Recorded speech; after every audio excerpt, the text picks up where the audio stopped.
He is. He is. I think the rematch with Roach versus Gervonta can actually be more exciting than the first one. In my opinion, I've said this many times. You know what I'm saying? Like, nah, like, Roach is a hell of a fighter. He proved he was a hell of a fighter, so he need to get that credit. He's a hell of a fighter. I don't know who's going to win that rematch. Gervonta Davis and Lamont Roach recently came face-to-face in a tense stare-down. Tank Davis, looking confident, claimed that Roach doesn't hit hard, clearly showing he remembers their previous fight well. This time, Davis seemed even more passionate and focused than before, making it clear he's coming into the rematch ready to prove a point and take full control. I'm happy to be at this point. I feel as though the talking is over. It's time is now, so I'm ready. We've been working hard in this camp. The rematch between Gervonta Davis and Lamont Roach carries heavy emotions and serious competitive energy.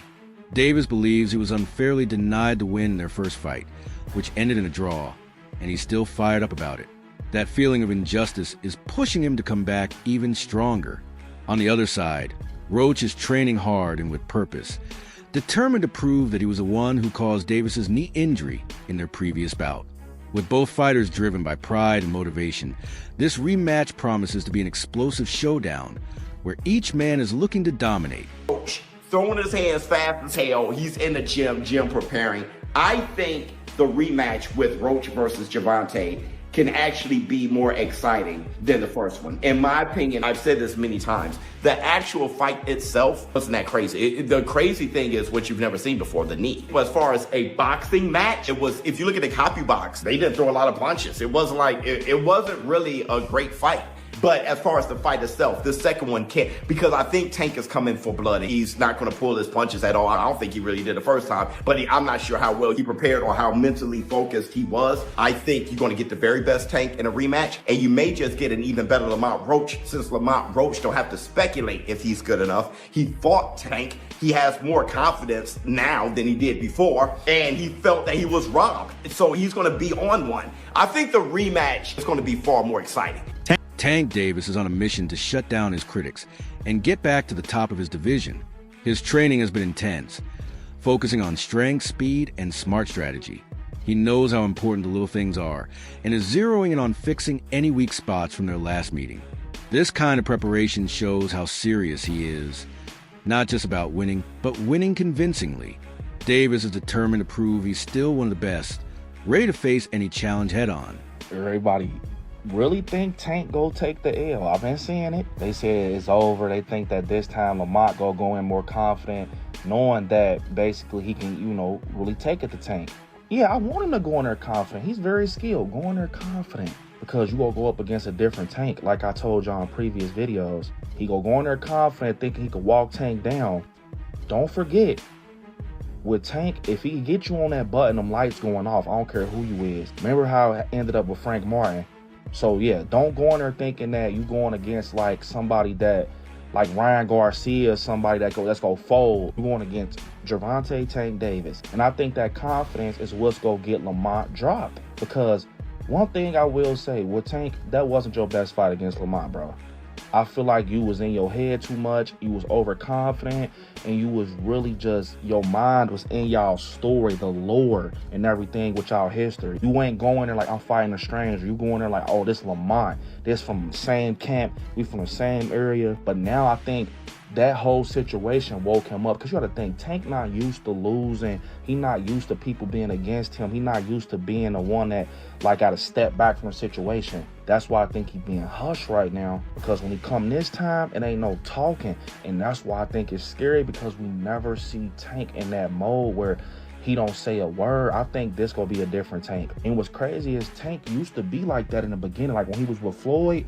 Like, when I'm talking about Tank with the fade, with the waves, bro. He ain't used to be on that showboat and stuff until he got, like, a little bit more in the boxing, thing. Of course, once you with Floyd, you're going to start being flashy and doing backflips off the ring. Roach is approaching his training camp with focus and discipline.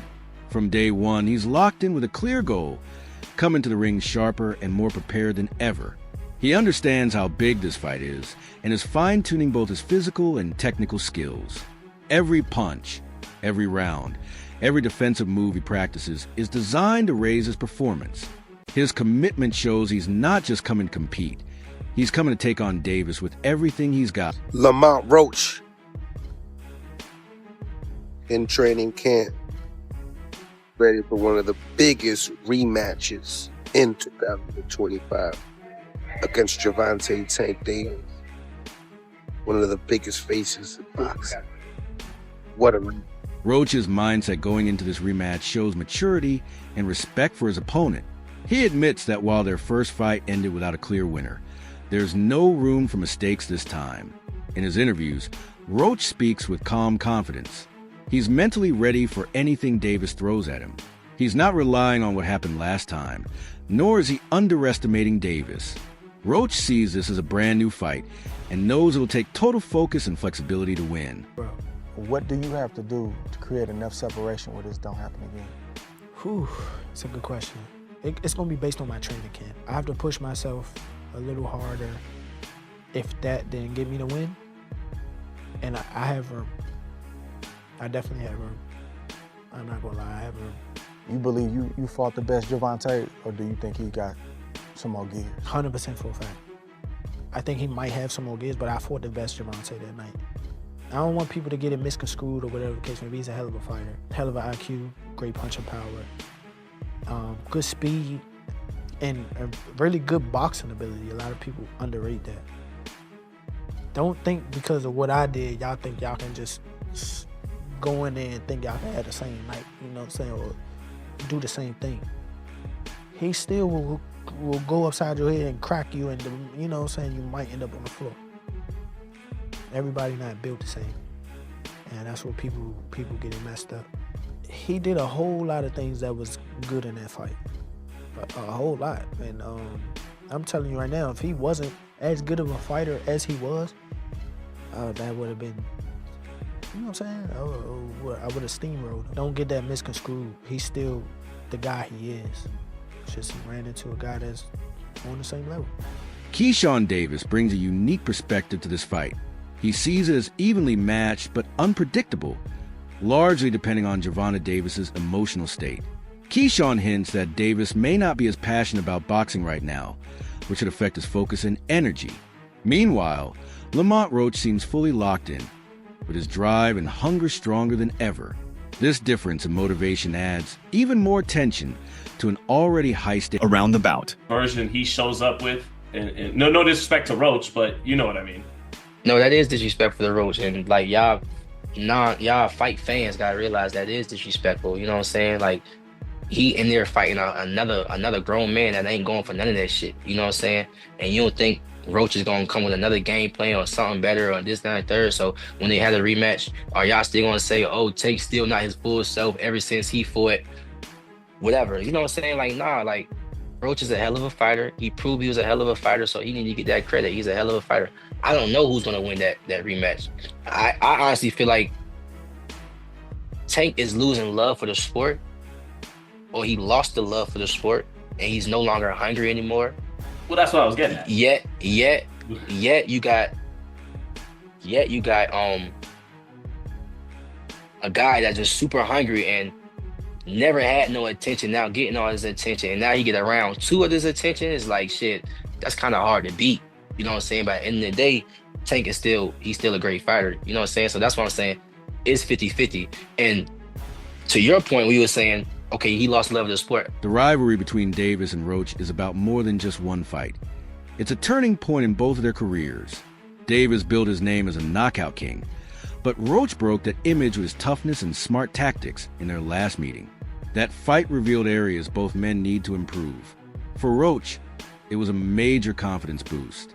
Now he's coming back with new knowledge and an upgraded training approach. But they've known each other. These two have known each other for a while. Does Lamont Roach just understand a way to beat or frustrate Tank in a way that others don't?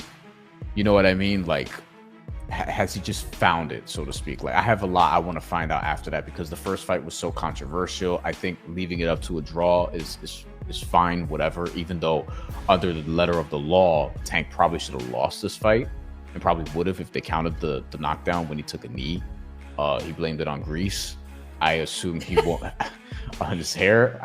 And it could get greasy. Like Amanda Serrano was like, "Yo, that's what fucking put me out of a fight in Puerto Rico," and then we were subjected to her beating the shit out of Stevie Morgan not that long later. So like, that's kind of what it is. But I'm excited for this. I'm excited for this because of the first fight, and I think you have to give Lamont Roach a real shot, even though I still would say Tank figures it out and gets it done and takes it more seriously this time.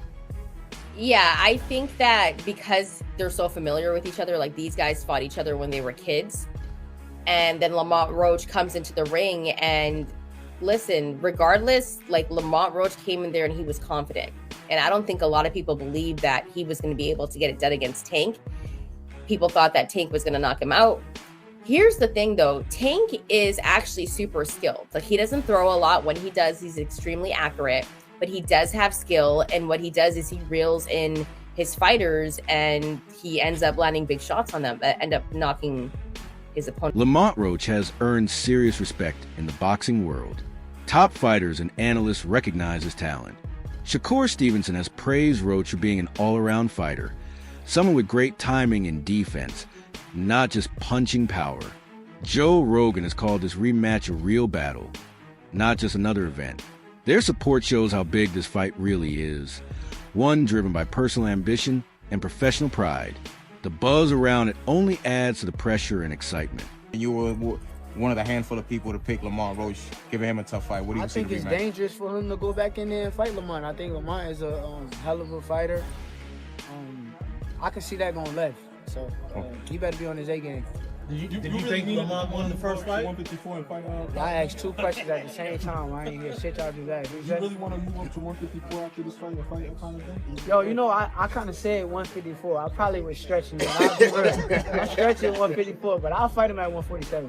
147, me and Conor could get it in. Shakur, Johnny Boy Boxing and fight him. If you beat Zepeda, do you feel that that's the toughest test of your career? And they'll give you the credit if you win?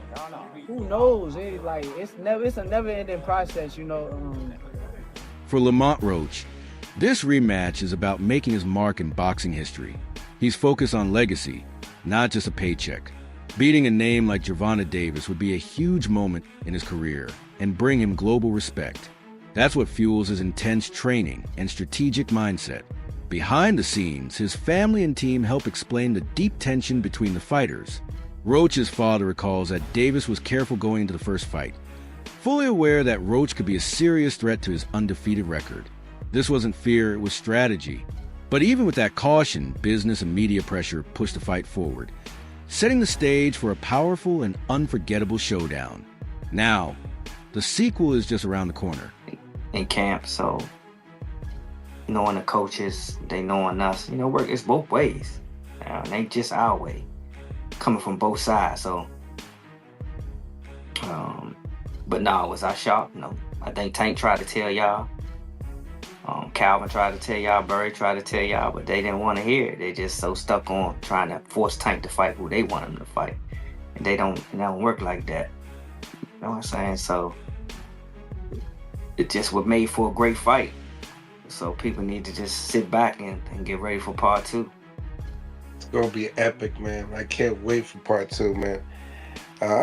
Do you got anything to say to the fans, you know, about part two, about anything that you got going on coming up, social media, anything? No, I just say get ready, man. Put your seatbelts on, and when this thing happen, man, make sure y'all support. Come to the fight, buy the fight. And be the biggest fan, cheering whoever you're cheering for, no matter. But you're gonna see another great performance by the Reaper, man. The Reaper ain't playing. He got a big bag, like you said, big 2 bag. What do you think the difference would be, though? You gonna see the difference. I mean, I believe we want to fight. Nobody can tell us different. The majority of the world believe we want to fight. So you're gonna see. Both of them gonna raise their level. Both of them. So yeah, they're gonna make for a greater fight. Comparisons between the Davis-Roach rivalry and historic battles like Tyson versus Holyfield add significant drama and context. Both pairs showcase the timeless story of a dominant champion confronted by a determined underdog who possesses not only skill, but also the courage and resilience to challenge the status quo. What's good, YouTube? It's your boy, Blue Blood Sports TV, back at y'all with another one. So many people are predicting that history is repeating itself. History is repeating itself, right? We had a similar situation where we had two guys face off against one another. One guy was a massive favorite, had taken a loss, and was seen to be too small, right? And I'm talking about Evander Holyfield versus Iron Mike Tyson. Iron Mike Tyson and Evander Holyfield was a major fight. A major fight. But Iron Mike Tyson was viewed as a destroyer. Okay? He was the baddest man on the planet. He was indestructible. The fact that he lost to James Buster Douglas was an anomaly because Mike Tyson wasn't focused. Many are comparing the Davis versus Roach rivalry to historic fights like Tyson versus Holyfield. These matchups follow a familiar story: the dominant champ versus a brave, skilled underdog. Roach's performance in the first fight reminded fans of Holyfield's grit and smarts, especially when everyone expected Tyson to knock him out easily. Like Holyfield, Roach used mental toughness and strategy to handle Davis's power, challenging the idea that Tank was unbeatable. He never truly hurt Lamont Roach, hit him with good, clean punches, but never got hurt.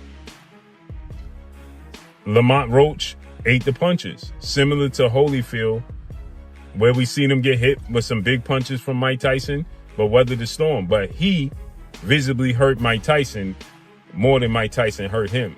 And it was shocking. And this, because of the Holyfield-Mike Tyson situation, it makes the Lamont Roach Tank Davis fight that much bigger. Reason being is the intrigue now, because that's the most recent situation that you can compare to with high-profile fighters, right? You got a champion. Now, again, Holyfield came up. Holyfield was undisputed at cruiserweight. Lamont Roach is just the WBA champion, right? But there's similarities. There's a lot of similarities. And the question has to be asked: does Lamont Roach just have Gervonta Tank Davis's number? Lamont Roach doesn't just want to win on points. He's aiming for a knockout. That goal is clear in every intense training session, where he fine-tunes every skill and strengthens every part of his body. Taking out a fighter like Gervonta Davis with a KO would instantly elevate Roach to elite status. He's not in this just for fame or money. He's chasing greatness. He wants to leave a legacy that earns him a place among